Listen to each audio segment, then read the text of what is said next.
Now I want to show you some ways that you can loosen up your muscles yourself at home using balls and rollers. So firstly, one of the most common spots that people have with headache and migraine that's tight is this little spot in here. So it's called your levator scap muscle, levator scapulae, and it attaches on the angle of your scapula and comes all the way up into your neck and it pulls up.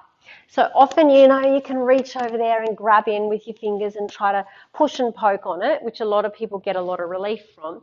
Or you can use a ball to do that. So you can grab a trigger ball, one of these spiky balls, and you can reach over and just roll that ball around. So even just a simple exercise like that can be really very, very relieving.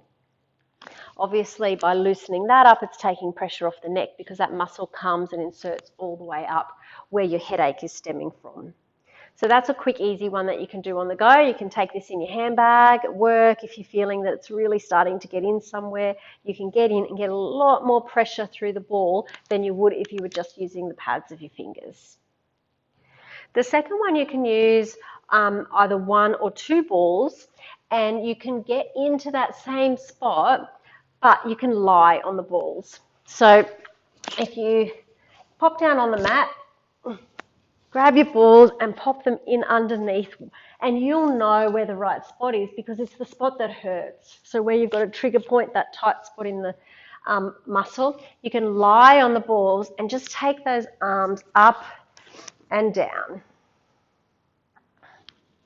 Sometimes if you take them around,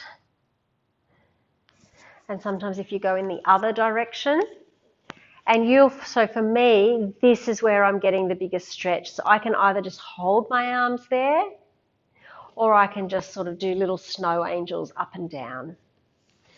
So it's quite uncomfortable, but after you hop off, you'll feel so much more relief. You certainly, though, don't want it to be bringing on a headache.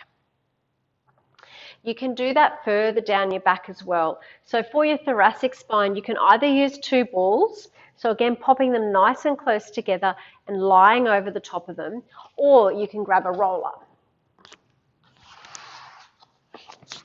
So you can use a big roller like this or a little short one, doesn't matter.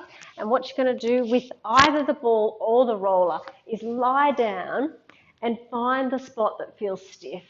So from here, if you're on the roller, you can go again back and forward so that you're getting that nice mobilizing through the thoracic spine. Or if you're on the balls, you can hold that spot. So I'll just show you. Grabbing your little balls, popping them in the middle,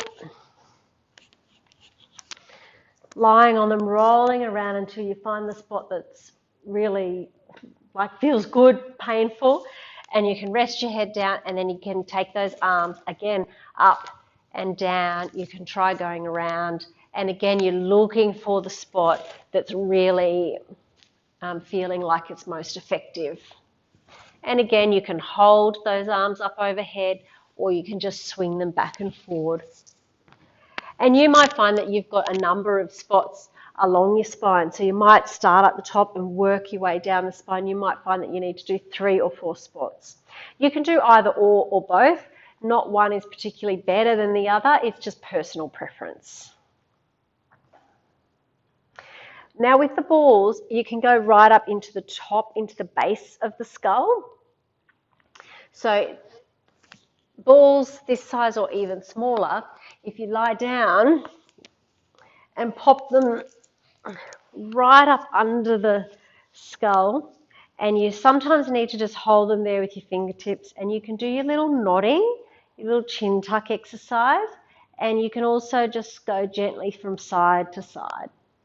And it'll be like a good pain sort of a feeling. So we're either nodding or just going gently from side to side. And again, you can grab your trigger ball, best done with the spiky one, if you've got a spot right up in under the base of your skull there, and you can really use that trigger ball to roll in and push and get that spot nice and loose. So there's lots of different ways to use the foam rollers and the spiky balls. And again, it's always best to be guided by your physio, because what's right for one person isn't necessarily right for the other person, but it gives you a few ideas of things you can experiment and try.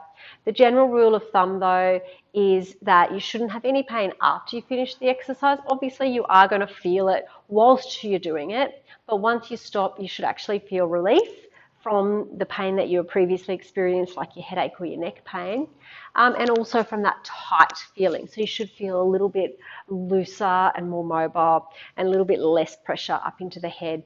If that's not happening, then I don't think these exercises are for you.